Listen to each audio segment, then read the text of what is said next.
You don't plan for it. You don't see it coming. One day, life just shifts beneath your feet, and everything you thought was strong, solid, certain collapses. It's not always loud. Sometimes it's quiet, a slow unraveling. Other times it crashes in a single moment, sudden and ruthless, like a storm without warning. You wake up and something feels different. Maybe it's your heart, maybe it's your mind, maybe it's your whole world. Whatever it is, it no longer fits. The pieces no longer connect. You feel like something inside you has shattered, and no matter how hard you try, you can't put it back the way it was. It's a strange thing, the way we break. It doesn't always look like falling apart on the outside. Sometimes you keep going to work. You keep showing up, saying the right things, smiling when people are watching, but inside, you are exhausted. Your thoughts are heavy. Your spirit is cracked. The joy you once felt doesn't reach your heart anymore. You feel distant even when surrounded by people. You laugh, but it's hollow. You speak, but there's an ache beneath every word. That's when you know something deeper is wrong. That's when you know something inside you is broken. There is a grief that comes with being shattered, but no one talks about it. It's not always tied to death or a clear loss. Sometimes it's the loss of who you used to be. The version of yourself that trusted more easily, that dreamed without doubt, that believed things would work out. That version of you was wounded along the way by disappointment, betrayal, rejection, or silence. And now you feel like a stranger to yourself, as if someone reached into your soul and rearranged everything without your permission. It's hard to explain the kind of brokenness that doesn't bleed, the kind that lives in the quiet corners of your mind, the kind that keeps you awake at 2 a.m. staring at the ceiling, wondering where it all went wrong. You go back through memories, conversations, moments, trying to find the crack, the place where things began to slip. And the more you search, the more tired you become, because what's broken can't always be traced to a single cause. Sometimes it's 1,000 tiny cuts. Sometimes it's just life being life, unpredictable, uncontrollable, unkind. And in that shattered place, everything slows down. You stop caring about the things you once chased. Your energy is spent trying to hold yourself together. You want to run, to escape, to find something, anything that makes you feel whole again. But nothing outside of you seems to work. Not the distractions, not the routines, not the noise. You realize that the healing you need is not found in fixing your surroundings. It's found in facing what's inside. Being shattered is not a failure. It's not weakness. It's simply the moment when everything that no longer serves you begins to fall away, sometimes painfully, sometimes without your consent. It is a deep internal rupture that says, this is not who you are anymore. And it hurts because letting go of what you once depended on feels like death. But it's also a beginning, because in that brokenness, something sacred begins to emerge. A new awareness, a deeper truth, a quieter strength. You begin to notice things differently.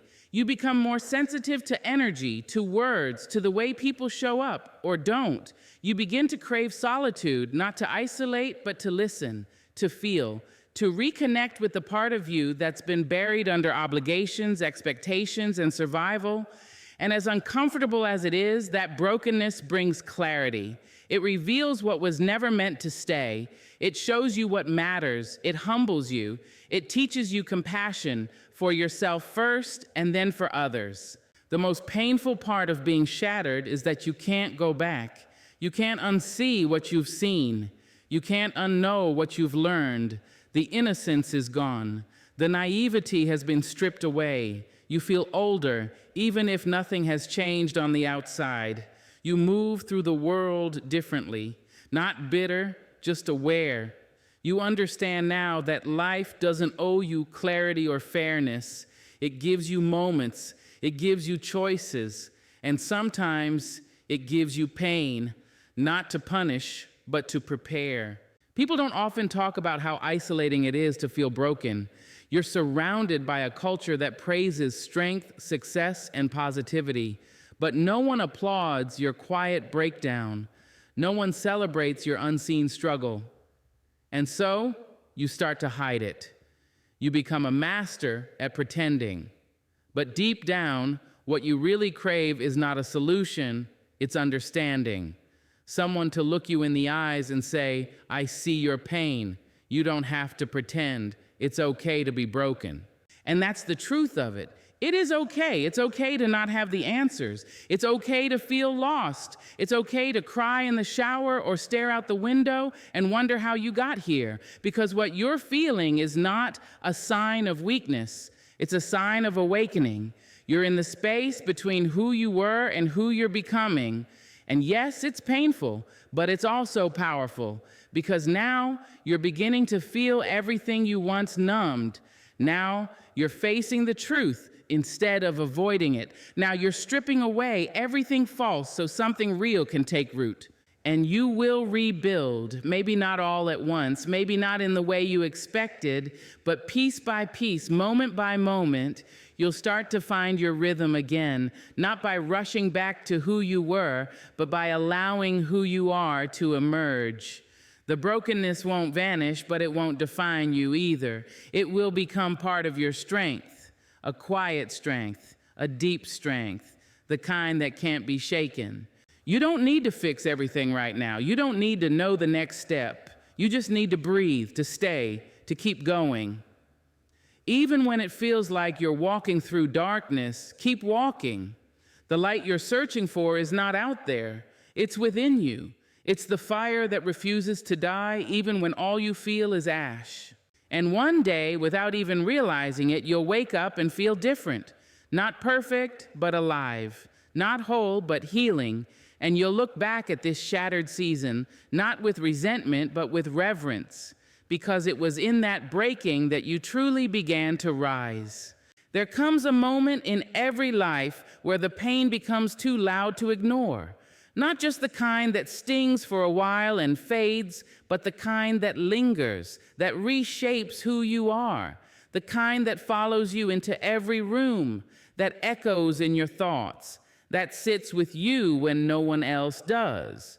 Pain like that changes you. It doesn't ask for permission. It doesn't wait until you're ready. It just comes. And when it does, you have two choices. Let it consume you or let it change you. What most people don't realize is that pain carries power, not the kind of power that shouts or seeks revenge, but the kind that hums beneath the surface, quiet, controlled, relentless. It's the kind of power that rebuilds a life brick by brick. It's the kind that turns scars into lessons and heartbreak into fuel. Because when everything in you has been stripped raw, when the people you trusted walked away, when the dreams you held tightly have crumbled, when the mirror no longer reflects the person you once were, what's left is something pure, something honest, something dangerous in the best way. Betrayal hurts because it rips the floor out from under you. It shows you how quickly trust can turn to silence. But it also shows you who you are without the illusion. You stop giving your energy to those who only loved you for your light, but vanished in your darkness. And in that vacuum, you learn to choose yourself. You learn to set boundaries. You learn to listen to your own voice instead of bending to the approval of people who were never meant to stay. That kind of pain, it doesn't just break you, it teaches you who to become. And that lesson, that clarity, becomes fuel. Failure burns. It humbles you. It makes you question everything you thought you knew about your strength, your talent, your path. It hits the ego hard. But what it really does is push you to dig deeper than talent, deeper than luck, deeper than comfort. It forces you to evaluate not just what went wrong, but who you want to be in the face of it. It gives you two options, stop or start again, wiser, sharper, stronger. And when you choose to start again, you begin to build not just success, but substance. You stop chasing shortcuts. You start honoring the process. You let the loss light the fire. That fire, that hunger, it becomes your engine. Loss is cruel. It leaves an empty space no one else can fill. Whether it's someone you loved, something you worked for, or a version of yourself you can't get back, grief arrives without warning and stays longer than anyone expects. But if you sit with it, if you don't run from it, loss becomes the teacher you never asked for but always needed. It slows you down long enough to appreciate what remains. It sharpens your gratitude. It deepens your presence. You begin to move through life more intentionally, not because everything is okay, but because you know how quickly everything can change. And with that awareness, you live differently, you love differently, you show up differently. The ache doesn't disappear, but it evolves into meaning, and meaning is one of the strongest fuels there is. Even the small, quiet kinds of pain, the ones people dismiss, can be turned into power. The pain of being underestimated, the ache of being forgotten, the sting of not being chosen. These things leave marks, but they also ignite something inside you. They remind you that validation cannot be your compass, that applause cannot be your oxygen, that worth is not assigned by someone else's recognition. And from that fire, a new drive is born, not to prove them wrong, but to prove to yourself that you were always enough. Transformation doesn't come when life is easy. It comes when life demands more than you think you can give. It comes when your back is against the wall and no one is clapping. It comes when everything you relied on has been taken, and all you're left with is your will to rise. That's when pain becomes power, not in spite of it, but because of it. Pain makes things real. It strips away the fluff. It clarifies what matters. It reminds you that time is short, energy is precious, and dreams don't chase themselves. It sharpens your focus. It deepens your discipline. And it gives you a story, a reason, a purpose. You stop moving out of convenience and start moving out of conviction. That's what makes you unstoppable. When you learn to use your pain, you stop seeing it as an enemy. You stop avoiding it. You welcome it like a hard mentor. You listen to it. You let it teach you what comfort never could. You allow it to break the parts of you that were fake, fearful, or fragile. And from that place, you rebuild with truth, with grit, with soul. Pain becomes your strategy. It becomes the reason you show up before the sun, the reason you don't quit when it gets hard, the reason you stand when everyone else folds, the reason you speak even when your voice shakes, the reason you keep going because you've already survived worse. And the best part, no one can take that kind of power from you. It wasn't given, it was earned. It wasn't handed to you. It was forged in darkness. It was born in silence. It was shaped by every moment you thought you were done, but kept going anyway.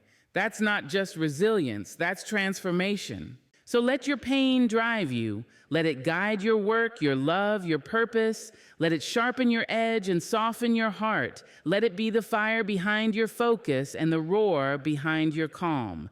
You didn't ask for the pain, but now that it's here, make sure it wasn't wasted. Make it count. Let it be the reason you rise louder, bolder, better than ever before. You are not broken, you are becoming, and what you're becoming is unstoppable. There is a moment after the storm when everything feels still, not because everything is fixed, not because the world suddenly became gentle, but because something inside you shifted. The chaos is still around you, the weight is still real, but now your spirit stands taller. You're not where you want to be yet, but you're no longer where you were. And in that quiet, something is rising, slowly, steadily, unmistakably. It's not the kind of rise that makes noise. It's not for applause or validation. It's deeper than that. It's internal, it's personal, it's sacred. This rise isn't dramatic. It happens in the details. It begins in the mornings you show up without motivation. In the nights you cry but don't quit. In the conversations where you finally say what you mean. In the silence where you finally listen to yourself. It happens every time you make a choice that honors your healing, every time you refuse to let the old version of you dictate the new direction of your life. You don't feel powerful at first. In fact, you feel unsure, vulnerable, exposed. But that's because you're no longer hiding behind the shields you used to depend on. The masks have been dropped, the crutches kicked away. You're standing in your own truth now, bare, honest, real. And that kind of rawness feels scary at first. But soon it becomes freedom, because there is nothing more powerful than living without pretending, nothing more liberating than becoming exactly who you were meant to be. The rise begins when you stop begging for the life you once had and start building the life you truly need. You stop clinging to things that drain you. You stop settling for environments that shrink you.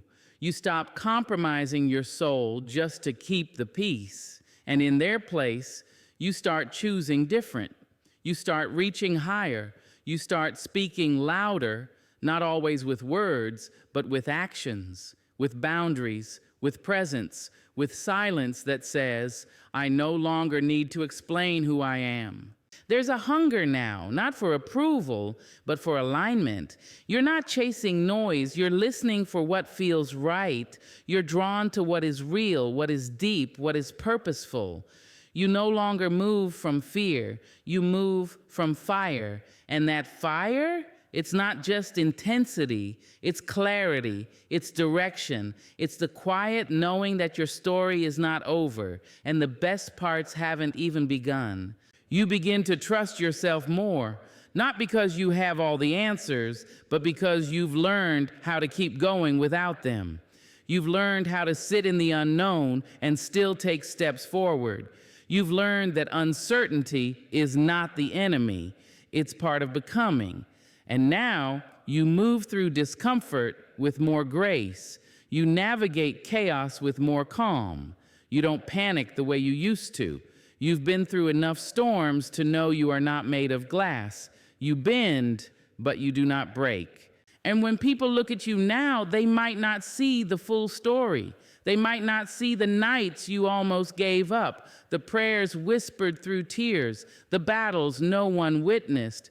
But you know what it took to rise from that place. You know what it cost to reclaim your worth, your vision, your voice. And because of that, you walk differently, you speak differently, you love differently. You no longer need to prove yourself. That need died somewhere in the pain. What remains is not arrogance, it's certainty, the kind that's earned, the kind that comes from doing the inner work no one claps for. You don't announce your growth, you embody it. And slowly the world begins to adjust to your energy. Not because it understands you, but because it can't ignore you anymore. You've stopped waiting to be chosen. You've stopped hoping to be saved. You've stopped trying to fit into rooms that require you to shrink. Now you build your own spaces. Now you create your own lanes. Now you walk with your head high, not because life became easier, but because you became stronger.